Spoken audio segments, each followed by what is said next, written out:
Need for Speed Shift is a game that I picked up on impulse. I hadn't played a decent driving game in years and I wanted an authentic experience, which is exactly what I got. The game takes a tried and tested story and reuses it. You're a new driver and your goal is to work your way to the top to compete in the most prestigious event, which is the Need for Speed World Tour. You start out with a small amount of money which you can use to buy a car and upgrade it with aftermarket parts if you have any left over. The idea being that you'll use this car to win some entry-level events, to win more prize money, to eventually buy better cars and to get into top-tier races.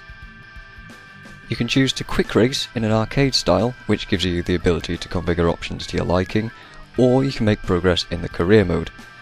The racing styles include basic racing, time trials with opponents on the track, drifting, one-on-one battles, race series, and eliminator events. Of course, all of these events require a car, and you're spoiled for choice in Shift. I have no idea how many individual models there are available, but manufacturers include but are not limited to Nissan, Lotus, BMW, Zonda, Lamborghini, Audi, Ford, and there's more, each with several choices of model. The choices you have to begin with are limited by a tier, which has to be unlocked as you progress through career mode.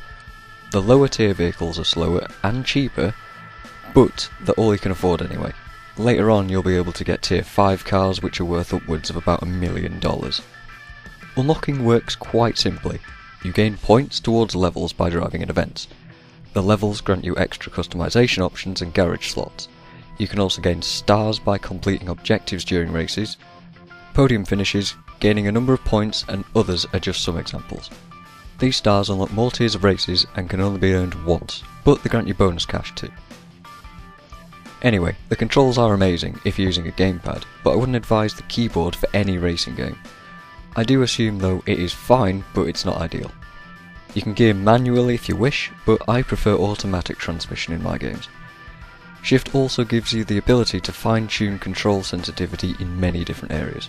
You've also got a boatload of other options, including the ability to change driving assists on or off, and changing crash damage to be visual only instead of causing actual real problems.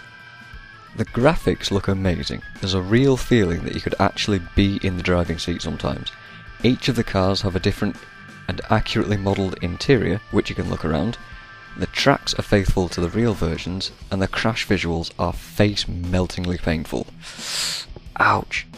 The soundtrack features a lot of popular music, but none of it's really to my taste. Luckily, you can turn that off and listen to the sweet sound of an engine going through a tunnel.